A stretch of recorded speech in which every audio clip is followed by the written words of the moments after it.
welcome to Wednesday night Science of Mind discussion group. Those people online, you are right here in the room with us. I want to say welcome. I would like to introduce our practitioner for the evening, Maureen and Rev. If you'll come up, you're going to light the flames of faith, and we should have showed you how to do that. You will light off of that little candle there. No, there is a light stick there. Yeah, there you go. Okay. And I just want to say welcome to everybody here tonight. It's amazing that we have at least this many people here with all the confusion around this. This is our first Science of Mind discussion evening for 2026. So, as always, our call to service is called Lighting the Flames of Faith. And we perform this ceremony to promote the universal consciousness of life, which acknowledges that all peoples, all faiths, all sentient beings come from that one great universal presence, which we call spirit. Fundamental to this truth is the unifying nature of all religious thought and experience, which we honor here today. As Myrna lights the first candle, it is for the Tao, honoring the universal path of harmony and equilibrium, the natural way. The second candle we light for the shamanic traditions, honoring the beliefs and practices of all indigenous peoples, the way of primal spirituality. We light the third candle for Hinduism, honoring the path of knowledge, action, and devotion. The fourth candle we light for Judaism, honoring the ethical path of living by sacred law. The fifth candle we light for all forms of Buddhism, honoring the Four Noble Truths and the path of compassion. We light the sixth candle for all forms of Christianity, honoring the Christ consciousness as the path of love. We light the seventh candle for all forms of Islam, honoring the path of submission to the will of God as the highest calling.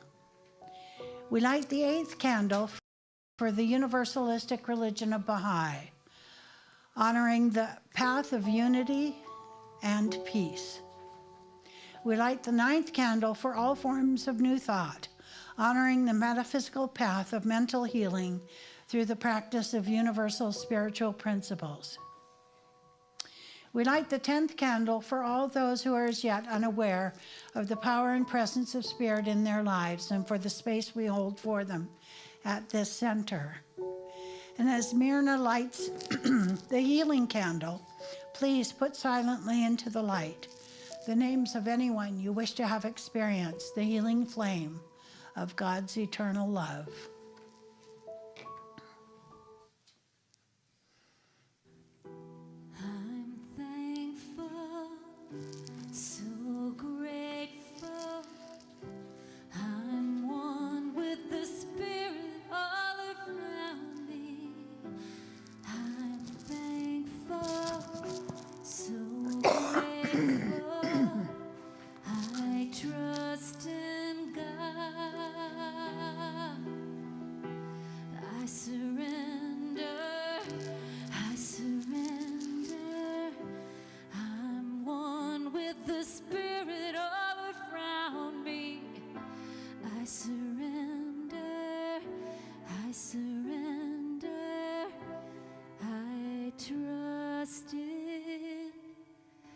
God.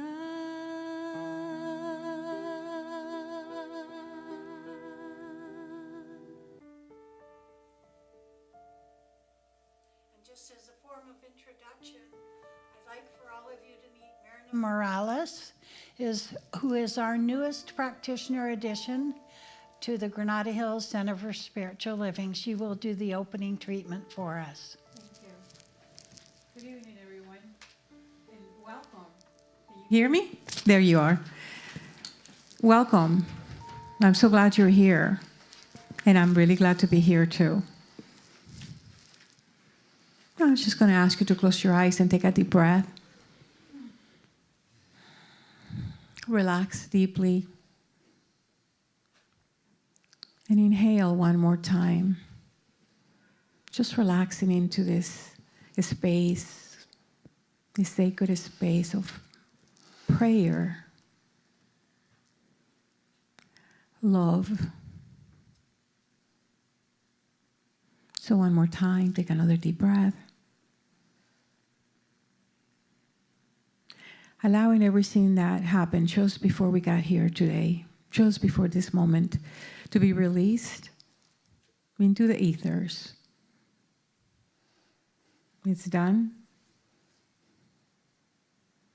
So as we turn inwards, I invite you now to step away from the illusion of time and space and just be in the sacred moment right now.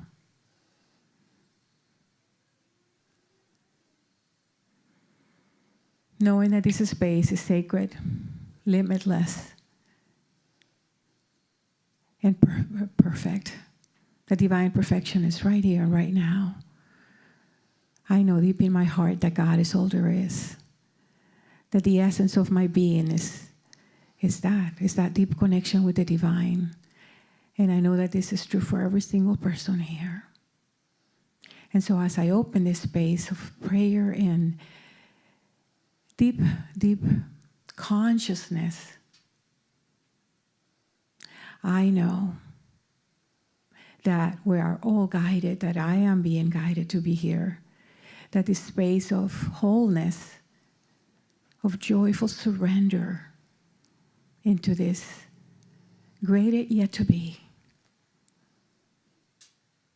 it's open and receptive. It is really probably the best place to be in all of Los Angeles County.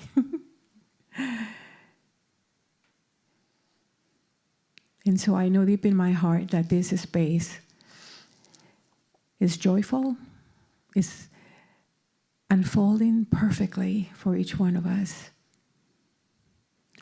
That every single person that is here in support of this service, in support of this magnificent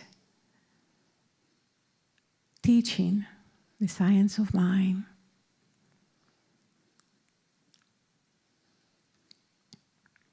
it's right here and right now.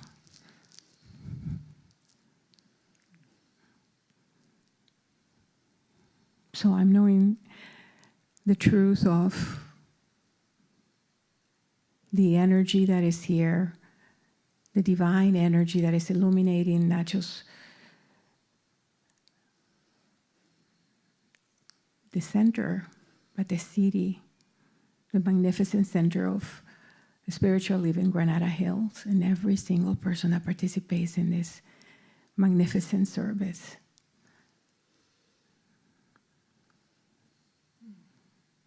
Just take another deep breath. Just continue to relax into this moment, into this presence, into this energy of more, this loving energy. So as I release my word, knowing that the law always says yes, in deep gratitude, loving every single breath, every single word, every single space, knowing that we're entering into this beautiful space of surrendering into the divine energy of love, abundance, the beginning of this magnificent year ahead, the beauty of this present moment. So, please join me in saying, and so it is. Amen. Denise, come into the circle. There's a couple of seats here. Okay, come back and come in. Thanks. Myrna, you have a few announcements, I think, up there. Yes, are they there? Oh, sorry. It's my first time doing Yes. this, so I'm a little Yeah, nervous. And That's okay. Don't be nervous. thank you. Okay, so announcements. Practitioners are available today in the treatment room for a 2-minute tune-up. I love that, a tune-up. If you're a licensed practitioner, please raise your hands. And you can find a practitioner, or you can find a practitioner online at cslgh.org. Tomorrow, Thursday, January 8th at 11:30 a.m. Oh, those are from Sunday, I think. Oh, Interesting. If you turn over, it's Wednesday. It should be Wednesday, yes. no, this is Wednesday. Oh, it says Wednesday? Yeah. Okay. She's right. Never It is mind. tomorrow. It is tomorrow. Tomorrow is Thursday. Tomorrow is Thursday. Yes. Okay, so join Nancy Schreiber-Dreyer Yes. for Tai Chi class. Refresh your body in the new year with added healthy movement. Yay! They say that everyone has a book inside them. Join Reverend Maureen's writings class, which begins this Saturday, January 10th at 10 a.m. This is a 4-week class. The cost is $100, paid before class begins. Contact Danny at the church office to register or sign up in a Sparks Hall. Next Wednesday, January 14th at 7 p.m., join Dr. Maureen Hoyt and Reverend Nancy Woods for a visioning workshop. Bring your writing materials and get prepared to envision what this magnificent new year, 2026, has to offer. And I think this is for next week. That's it. Okay. Thank you. You're Thank you, welcome. Marina. We clap for the announcements. Yeah. There you go. Take it, Nancy. And you know, I'm very impressed. It's a nice little thing. Yeah. Start our year off. Yes. And an excellent topic of how we can put ourselves out there through our words, our thoughts, and our understanding. So, welcome. And I think everybody's been here. This is your first time, though. So, Oh, say their names when they speak. How's that? yeah, say So- your name when you speak, and that way you get introduced to everybody Yes, as yeah. when you come. And so, who has the mic? I do. Let Mary Jane start us. Mary Jane, start us on. And just go down and just read this. Who are you? I'm Mary Jane. Okay, good. Yes? Hello, there we Yes, go. There Okay. it is. I'm Mary Jane, and this is from Living the Science of Mind, page 294. Right thought will always externalize itself. Every treatment should be a law unto itself. When you give a treatment, you must know that your word is the law unto the thing which is spoken. Since we are dealing with a mental or spiritual principle, it follows that the one using this principle must do so mentally. His operation is a thing of thought. Therefore, the thought can have only as much power as he knows it to have. I'm Bonnie. Words of doubt have no affirmative power. We must know that our treatment is a good treatment, a successful treatment, certain to accomplish. Every word you speak is the presence, the power, the activity of the law within you. It is the law unto the thing whereof you speak.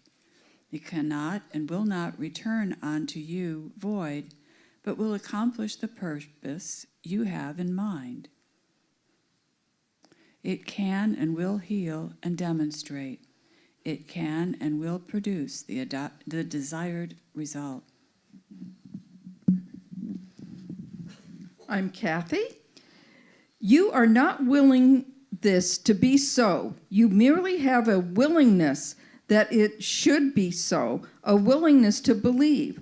There must be a persistent belief in the power of your own word.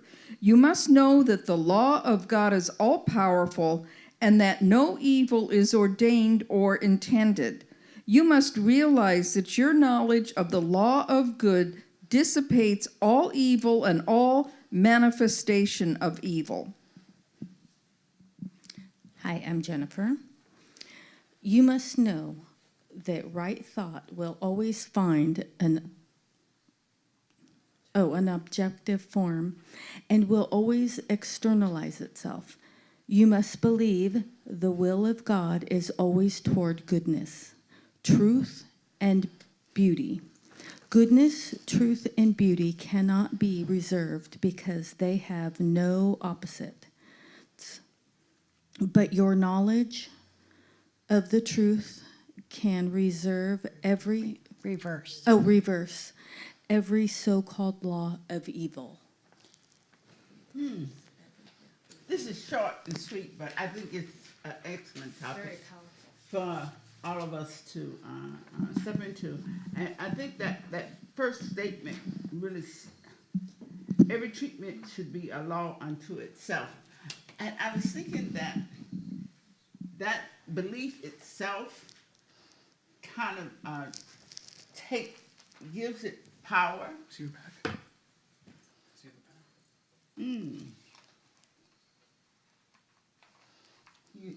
I'm not on, is what you tell it. I'm on. A little technical difficulty here.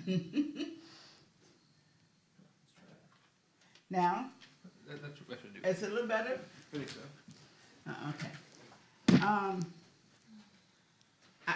When I read it, it hit me that a law unto itself, just to have that belief that whenever you do, whatever you do in the treatment, the law has been set into motion, so you can just let it be.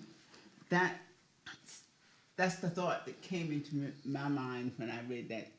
I'm just curious, how do y'all feel about when you say a treatment? Do you feel like, is it going to happen?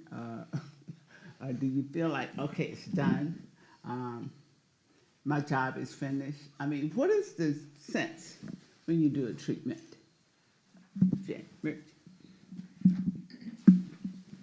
At first, I might have some trepidation a little bit of my experience of doing treatments, which is every so often, whenever needed for me and others.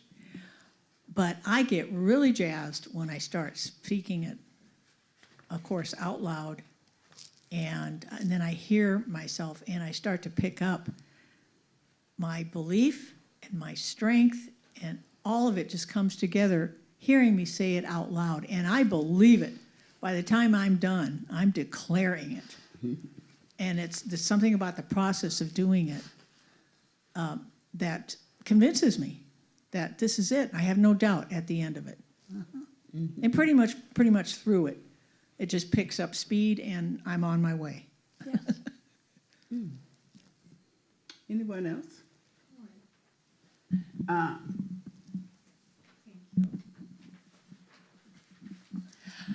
Whew. It depends. So I was in a lot of pain, and I was sitting on my couch praying, and I noticed that whatever it was that I was trying to heal within myself wasn't really working. And so I decided to get my book, and I sat on the couch for 3 weeks, probably about 3 weeks. And I started reading aloud the one of the prayers here that I have marked, treatment for health and prosperity. And I sat, I meditated, I prayed, and it wasn't going away. So I finally called my ministers and I asked for help. And I continued my praying. And then all of a sudden, I just felt whatever that energy was leave my body. And I think it depends, because sometimes when I'm so attached to the outcome, when I'm attached to what it is that I'm asking for, it's a little bit harder for me to release whatever that needs to be released. So you've opened up a whole interesting conversation about asking for something. That's the old sort of prayer that we did in traditional religion. We asked for something. Whereas with spiritual mind treatment, as Mary Jane was talking about, who are we trying to convince? Who are we asking for the result that we want? So our treatments are done first person, personal, positive, precise, and what's the fourth one? 4 things: personal, positive, precise, first person. Everything is done in a first person. But it's not that we ask for something, we know that it is ours before we have even said the words. And one of the things that I find difficult with living the science of mind, and I know everybody already knows this, but I'm going to say it again because there's some new people. Rereading this whole section in the first person changes the importance of this completely. He's talking in the second person. You don't have to pay attention to what he says here because he's talking to the rest of the people here. You don't have to pay attention to it either because he's talking to everybody else. And that's the folly of some of what Ernest Holmes writes about. He doesn't always he goes back and forth between the first person, the collective, the first person plural, to the second person. So just an interesting sideline to this. If you revisit this using the first person, my whole textbook has got little pencil marks or pen marks through it where he says you, I change it to I. And when I teach first year class, that's how I do it with the first year class. I don't read the science of mind in the second person to anyone there because my subconscious mind can't hear you. That's why little kids, there's a lot of kids running with scissors. You know, don't run at the swimming pool. Doesn't help. Walk helps. Don't, the kid's subconscious mind doesn't hear don't. We don't hear the second person as something that we can relate to. So just as an aside, there you go. You know, even as you read that second sentence, when I give a treatment, I must know that my word is the law unto the thing which it is spoken. If you read that sentence in the first person, the whole thing Changes. takes on a whole Yep. different feeling. Yes. Now I'm going to say something, because healing is healing, whether it's science of mind or... But another kind of healing, because just something that happened to me one time a long time ago that could be pertinent. Years ago, I had a terrible abdominal pains, and I do Reiki. So I was sitting in my garden, and it took me maybe an hour, and somehow I was able to get rid of that pain, completely rid of that pain. Well, within an hour, the pain came back. And I thought, why did the pain come back? And what dawned on me was that I think subconsciously, the fact that I believed that I was powerful enough or whatever happened was able to get rid of that pain, I didn't know who I was to be that powerful, so I took it back. That's what I think happened. You know, we very often do that with spiritual mind treatment. We do the treatment and then we say, well, I hope that works. Right. We have to turn right around, go back and sit down and redo the treatment because the person who needs the healing at that moment is me. You know, you get halfway down the hallway and say, I hope that works. No. Okay, It you worked, just and then it- neutralized the whole treatment. Right. You know? Yeah, so I just thought it might help to realize Thanks. that we can, Thank you, yes. on a subconscious or unconscious level, not realize that we are that powerful and not know who we are when we are that powerful. So there you go. There's some of that in there for sure, yeah.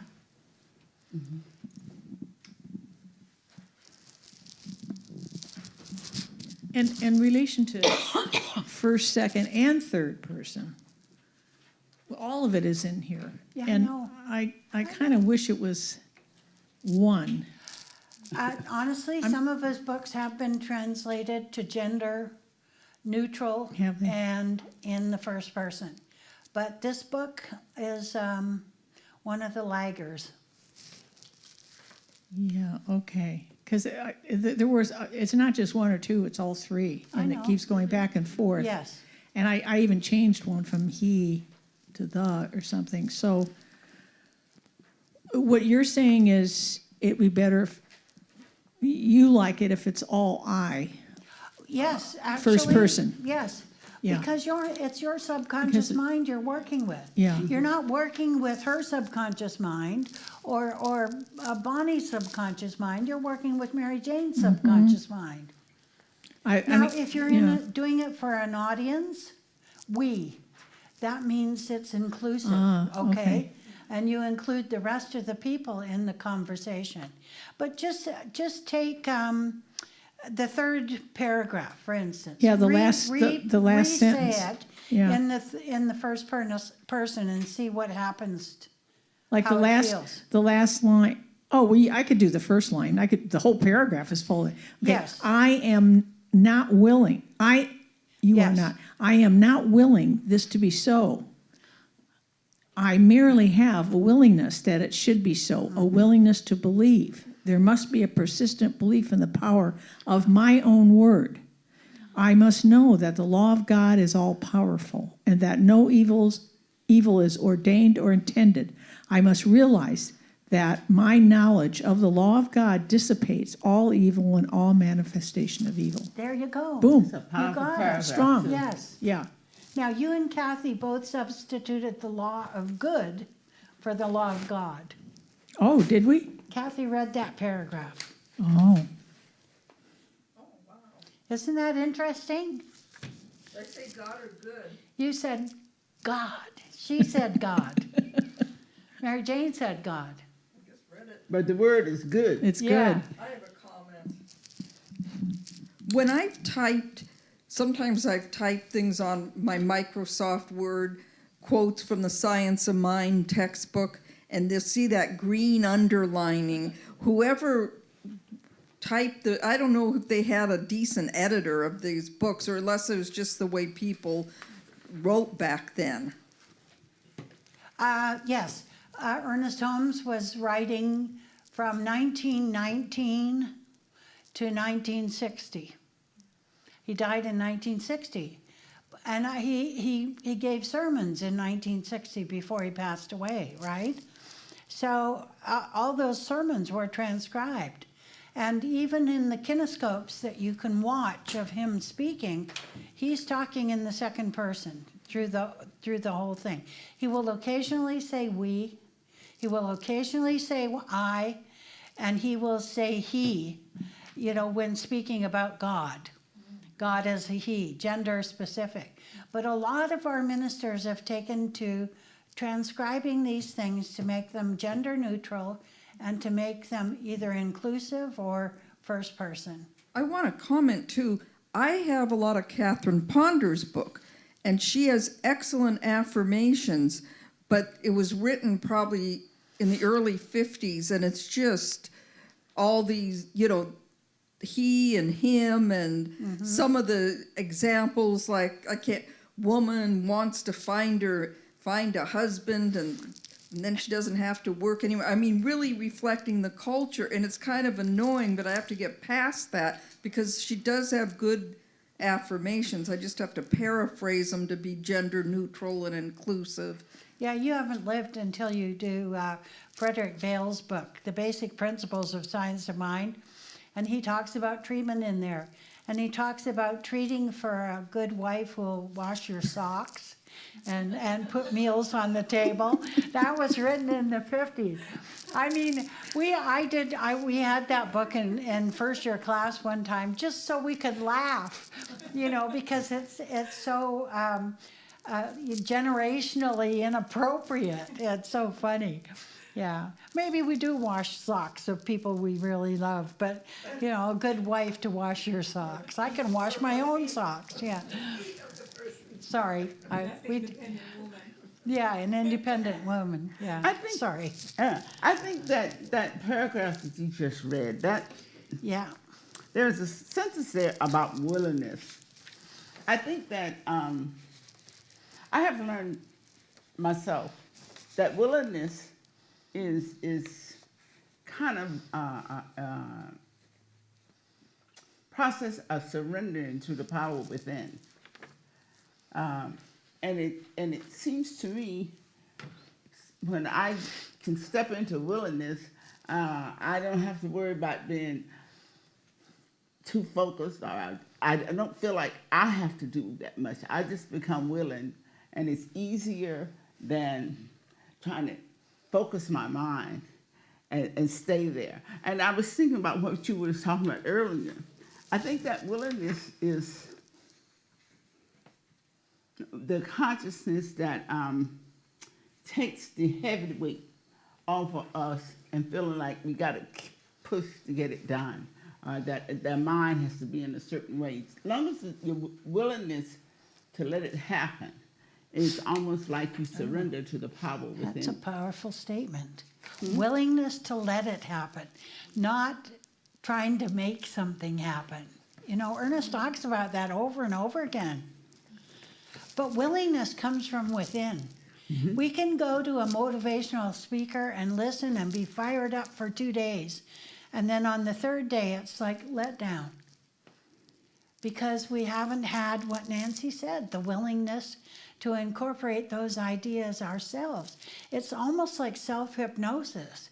We have to repeat things over and over and over again before we're convinced of our own authority. I wanted to make another comment. There's been a lot of writings about that you can change a habit or your thinking in 21 days, but actually I was doing some research about that, and it's actually supposed to be about 66 days. Yeah, well then Malcolm Gladwell said 10,000 hours it takes to make a change in behavior. So if you believe like psychocybernetics, Yeah, see, which was in the 60s, right? Most famous book by, gosh, I can't think of the author's name right now. I know but who you mean, 21 days, he said in there. You know, you can try it with something as simple as which foot do you put your sock and shoe on first? Oh no, I put my socks on both feet and then I put my shoes on one foot or the other foot. But when you change the pattern of behavior, you can change a lot of things in your life. So psychocybernetics is right, 10,000 hours is right. I don't want to spend 10,000 hours on trying to do a spiritual mind treatment. I want it, and I want it now, you know? Yes. You know, the other thing is being attached to the outcome. Yes. And when you're attached to the outcome, you still put it over there instead of just surrendering. That was why the willingness was such a good thing. I did my part. I'm willing to let it happen. Let it go. Nancy, isn't willingness and surrendering the Don't same talk thing? without the microphone Oh. because we're online. They're gonna Isn't hear. willingness and surrendering the same thing? Willingness is a form of surrender, I think. Yeah. To me, I you know, think It's yeah. a form of, well, yeah, to me, I don't know the difference. Well, from a psychological perspective, sometimes we have to be willing to be willing. Be willing to You know, surrender. It's like be willing. Well, surrender has such a negative connotation for some people. It's like, you know, the white flag or giving something up. But we really are giving something up to a higher power in willingness.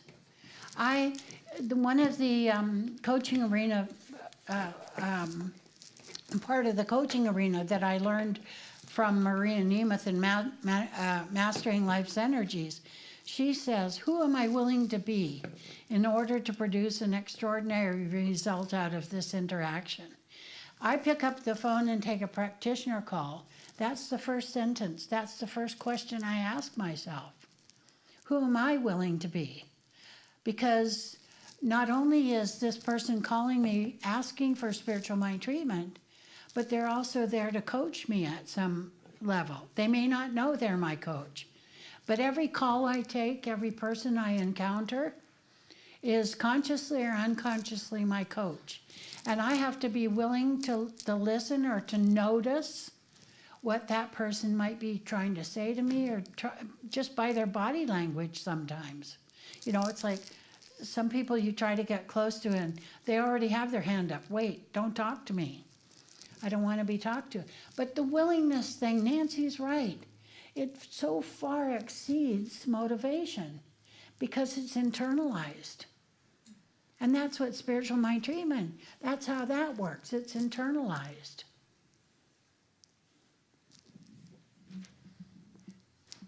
So if there's anything for me this year, is to learn to do that. But the thing is that it's, I would say most of my life, it's always been about being in control, getting it done, getting it done, getting it done.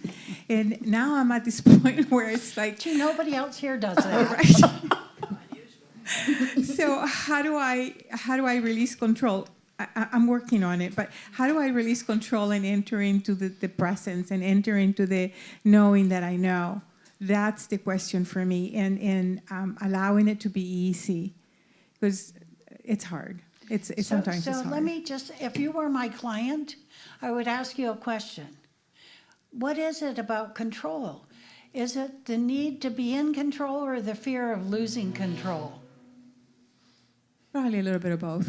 Yeah, yeah, yeah. The fear of losing control is much more prevalent than you would think. You know, nobody else can do this as good as I can. Nobody else can prepare this dish the way I do. Nobody else can clean my house the way I do. You know, it's all that stuff. It's all that stuff. You know, being in this teaching a while and doing practitioner work for a while, I just noticed that as time goes on, there keeps being shifts in my depth of acceptance of the being a practitioner, and I think my process has been to release the need to control, and control in the sense of I have to do it. It's up to me to make sure, and the consciousness of willingness has helped me do that. I found now I'm willing to be an avenue through which the answer or the consciousness of love, harmony, and satisfaction. I'm willing to be an avenue through which that can happen. Has helped me release the outcome from when I'm treating for a person, because if the highest and the best is what I'm really reaching for myself or the person. So if I just release it to the qualities that's going to produce for them, and I don't have to be attached to the physical outcome, and that's more. I feel that more now than ever before, that I'm willing to be that, and the way in which the harmony, the peace, and the joy comes to the client that I'm working with. And that's basically where I go as soon as I start talking to the person. So it changes. I don't know about you. It's totally different. Look, we both did Mastering Life's Energies with Maureen and Rev. So I understand what she's talking about. She understands what I'm talking about. And the fact of the matter is that Maureen and Rev is a clinical psychologist, but she does a class that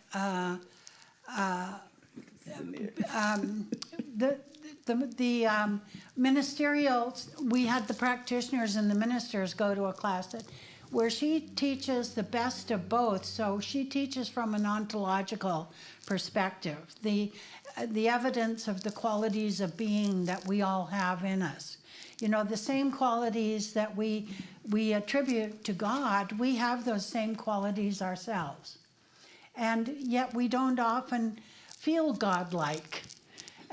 You know, anybody who watches the news these days probably doesn't feel very godlike when they see the things that are, you know, the floods in the Pacific Northwest, you know, taking out whole towns. And so somebody said, well, it's an act of God. Well, wait a minute.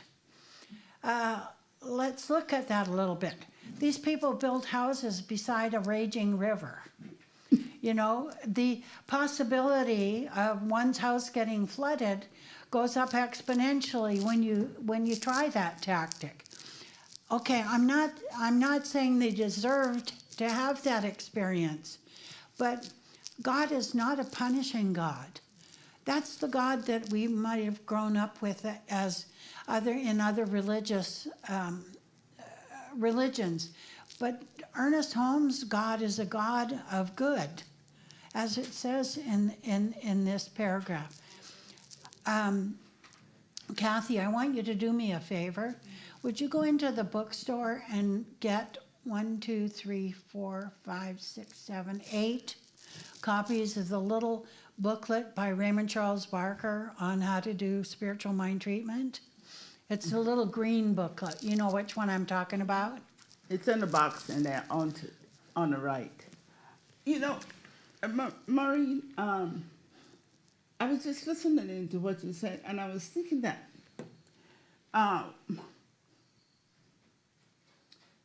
when we think about the flooding and things of that nature, trying to explain those type of things in this time, we have a tendency, when you say God is not a punishing God, I think that when we say that, some people take the impression that it's an entity separate from them. Mm-hmm. And when actually life's presence, whatever is in existence, all of this is God. And what we are dealing with is how we apply this presence to ourselves.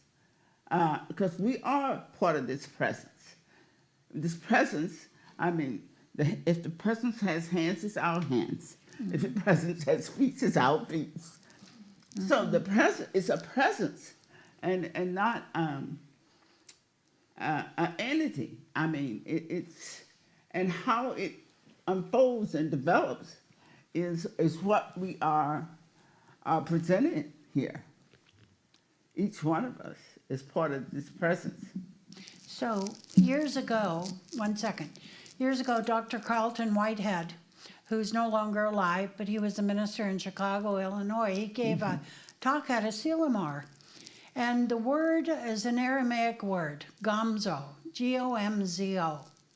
And the word gomzo, loosely translated, because it's Aramaic, there was no ever written word, but he said, it's a tiny word that means everything happens for good. We do not know in the moment the appearance of a condition that is so contrary to good that we can't see it yet.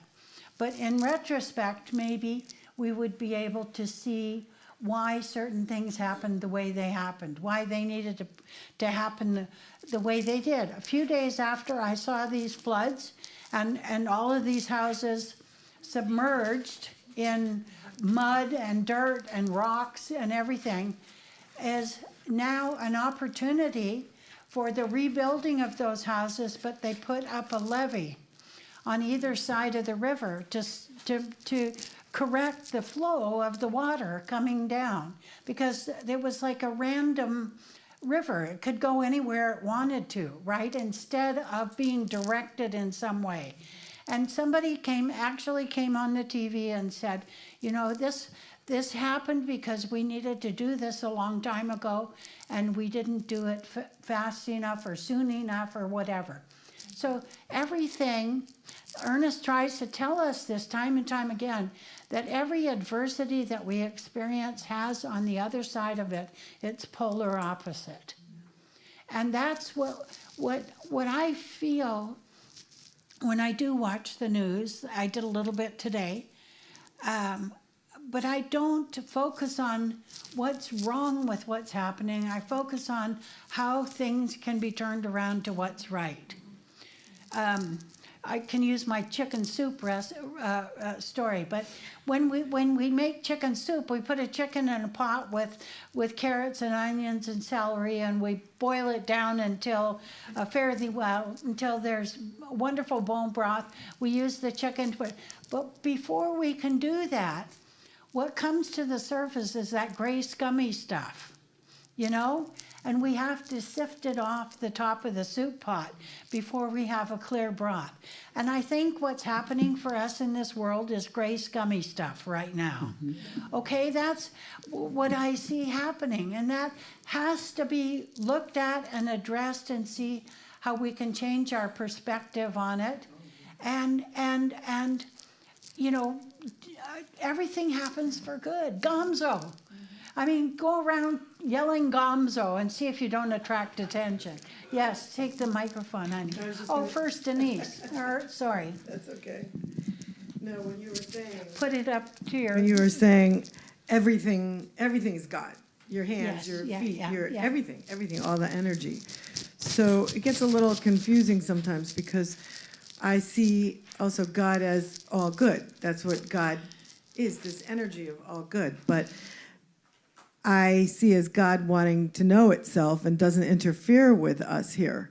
And we have freedom to do whatever we wish to do. So on this level, I see God as everything as duality. So underneath everything, God is. And that isness is the goodness.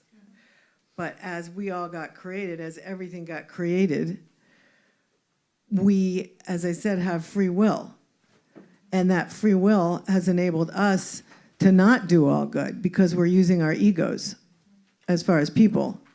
So we separate from that energy. If that energy was like this, we separate and we create different vibrations up and down.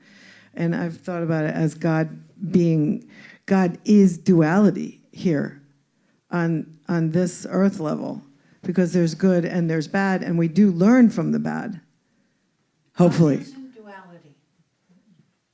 We are duality. But we are God. Yes, I know, but we are, let's just put it this way. In the human experience, there is the pairs of opposites. Right. Don't call it anything other than that. And if there's duality, it's because I believe in a devil and a God. Okay, I have a belief system that supports that.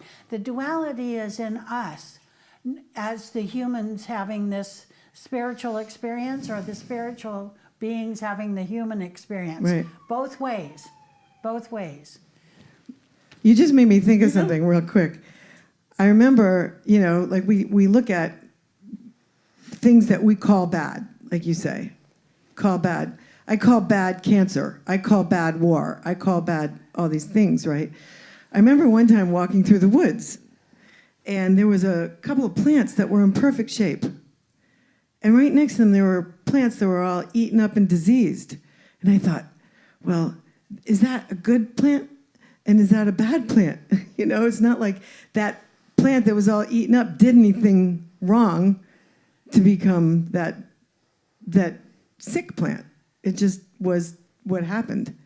And but we call it good and bad sometimes, if that's... That's the beginning. I just want to say, noticing something like that is the beginning of self-awareness with a capital S.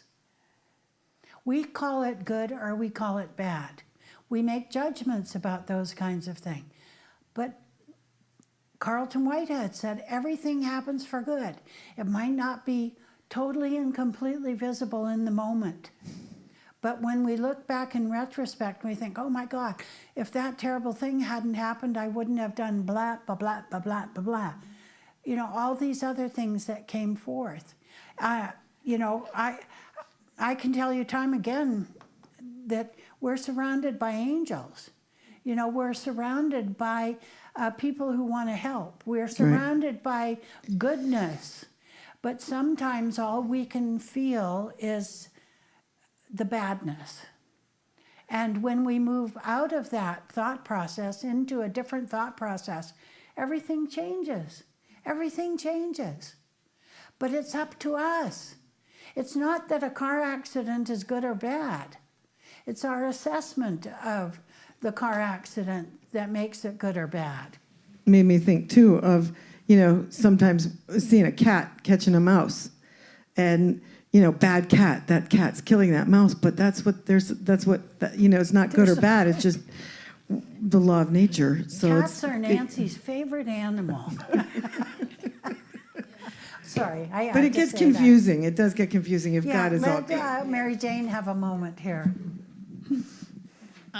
Yeah, you both kind of went over what I was thinking of, which is about the surrender, that the willingness to let go, and the surrender. I remember a few months ago we were talking about one of the first lines. I was trying to find it, but it was like, the divine source is everything. You come into it with a divine source as the power.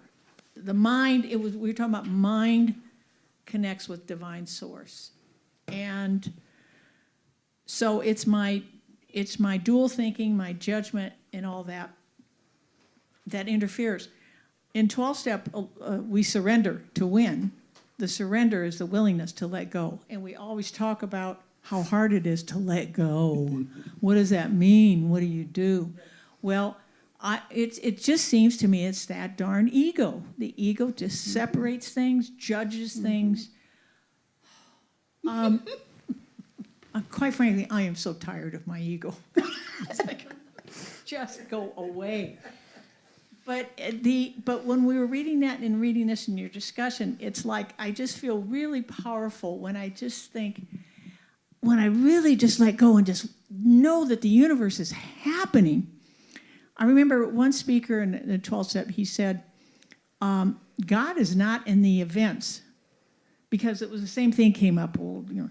God is in our reaction to the events. How are we reacting to the event? That's what you're saying. That's exactly right. My reaction is, I feel like you, is that as horrible as this may be, it's for our greater good. And this last year for me, I'm experiencing things that have been troubling me for a long time, and like my anger at things and that sort. And I'm realizing that it's happening more now because it's time for me to let go and to just be. And just be and just watch this thing happen and not let the anger take over me. It's very interesting. And that's why when I do treatments, it gets kind of stronger and stronger. It's because I do feel like I get out of my judgment. I quiet my mind, and I get into this, I don't know, it's like a place of knowing, I guess. So, Mary Jane, anger changes nothing in the physical reality. It's only a catalyst for change. So you can feel the anger, as Eckhart Tolle says in The New Earth. Yeah. You can feel angry because that has a beginning and an end. But you cannot be angry because it's a lifetime experience. Okay, I can feel anger. Yes. And to be able to articulate, I feel angry because, Yeah. and then investigate it. So anger changes nothing in the physical reality. Oh, that's what I've come to. Yes. It doesn't do anything except make me miserable. Yeah. So when we feel angry, we feel frustrated, or we feel sad, what is the basis and truth behind that? Find the polar opposite and see what that is. Kathy. What I find too, that sometimes if I feel angry about something or react because somebody said or did, I find that can be just a springboard to make the change, so so I can shift. I think one time I shared when I was presiding, I one time had a job where other people got promoted who had less seniority. This was like 50 years ago. But what it did was, I remember feeling pissed off, but then what it did, it propelled me to learn new skills so I would be more employable, eventually get a promotion. But that's what I found, that just, oh, that jerk, why did they get this and I didn't, and blah, blah, blah. That, like you said, it doesn't change anything, but it was a springboard in me. Well, gee, I've got to change, my attitude or learn more skills. And it's been other things too, in relationships. If I start saying, oh, that person, oh, they're such a jerk or whatever, it can be a springboard for me to make Yes. changes that are Yes. for the better. Yes. Good, Can we ask a question? sure. I don't mean ask a question, but I was reading an article earlier today, and it's instead of looking at anger as being a problem, maybe look at anger as being a friend in what it is that is showing you, because that's a step towards growth, right? It's like she was able to get a new job or get better skills or whatever it is. So cancer can be the same thing, right? What is it trying to teach me? What this pain, whatever this pain is, what is it trying to teach me? Yes, it's always about that. Even the crabbiest person on the freeway is one of our coaches for the day, Well, this is a funny thing. I'm on the freeway. This guy cut me off, and so I blew him a kiss. And I told my son what I had done. And he said, Mom, he was horrified. And I said, well, why are you so upset? He said, don't do that. The guy could have a gun and shoot you. And I said, why would he do that if I blew him a kiss? He said, that's not what freeway talk means. It means kiss my ass. I had no idea. Okay, people on the line, online. But I mean, I had no idea. I thought I was doing something really cute, But he was just That has a horrified. whole different meaning. Yeah, whole different meaning than what I intended.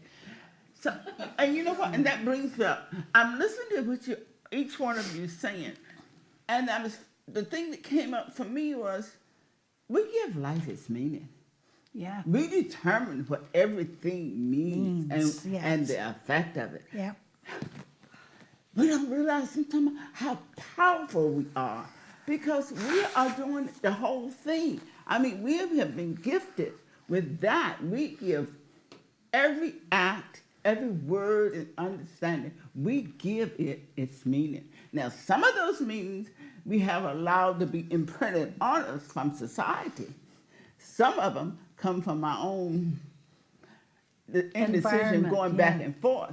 But once we realize that we give its meaning, that alone will have us to step back when we experiencing something we don't want to experience. Because we've done this. We are the ones that are bringing the newness of life into expression. No matter what it does to us, we give it its meaning. And that's fascinating. Yes, fascinating. So we're almost out of time. Oh, God. I want to tell you that next Wednesday, we are doing a congregational visioning on Wednesday night from 7 to 8 o'clock. Reverend Nancy is going to be the lead on the visioning questions, because we do this on a fairly regular basis, but we're doing it for the congregation so that it's 2026. It's the beginning of the year. 2026 breaks down to a 1, which is new beginnings. And so, we're going to let you create your own vision for what you want to experience for this year. Bring your friends, bring people encourage people on Sunday to come and have the experience. We'll give you the handouts and the paperwork that you need to do this on a daily basis. So once you create your own vision for 2026, the way we cemented it is by continuing to vision on our own on a daily basis, just reading through the notes that you've created. Mostly visioning is about determining the qualities of being that we want to experience. Once we might have the thing that we want, the new car, the new house, the more money, good health, right, perfect relationships, career expression, whatever that is. So come next Wednesday, and it's normally Taze the Taizé service that night. But since Kitty is out of town, Reverend Mike thought, wouldn't that be a nice thing to start the year out, to do a visioning for ourselves? And this is personal. You can throw the church in if you want to do that, but it's a very personal experience, and only you can determine what it is that you want for yourself. You can't do that for anybody else. You know, pardon, 7 o'clock. Start at 7. Yeah. You know, it's interesting how, you know, we think we want other people to live an exemplary life, but we cannot want that for them more than they want it for themselves. So this is about each one of us next Wednesday night, that we'll all do this together. Okay? Yeah. Okay. And here you have a gift for us to start out the year. It's a one of Reverend Nancy's teachers was Raymond Charles Barker when she lived in New York. Yeah. And this is a tiny little booklet on how to do treatment effectively. 5 steps. It's sort of formulaic in nature, but who cares if it does the job, right? You know, there you go. All right. I wanted to say one thing. Wait, microphone. Something that you had said before, because I'm thinking all these different steps in my head. You're talking about like trying not to be angry and learning the lessons from anger, and how do we turn that into learn? And all this stuff's going on in my head. It's like you have to have some signpost, something to go against it. It's like, what do you want in your life? Peace. So if I'm angry about this and angry about that, even if we've been taught that, like I was just talking to a friend tonight who said, you know, this generation has been taught not to respect the elders like we were. So they don't treat us the way we treated our parents, and that makes me angry. So how do you not be angry? You have to say, okay, well, if I want peace, then I can't be angry, but how do you let go? That's just I was thinking when you were saying that, because I just had this conversation with someone. Well, you let We go can step the minute we figure out that loving works a lot better than hating. You know, Yeah. when we get to the point where, wow, you know, I haven't hated anybody for 3 days. I haven't hated anybody for 3 weeks. But disappointing in kids and things like that. We're gonna have to, because Brenda is There's a signaling us. basket in the back if you want to contribute something for tonight. That would be lovely. You know, No, never mind. yeah, we have to close. Yes, I know. I see Renson's giving us the I'll signal kind back of there. sit by the seat Nancy's going. going to do the shortest treatment in Shortest history. treatment in the world. Oh, it is?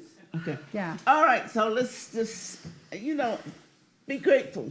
And I am grateful. I appreciate that each soul here has gifted me with their presence and their understanding of spirit. And as we expand this and go forth to practice this, we know that that wondrous idea that it is forever evolving, ever changing, ever growing, and ever expanding. So it is with the consciousness of acceptance, embracing, and living from the truth that we are the divine being of life, manifesting and having our human experience joyfully, lovingly, and peacefully. And so we say together, you know it is so it is. Thank you all for being here. Yes, thank you. Thank you.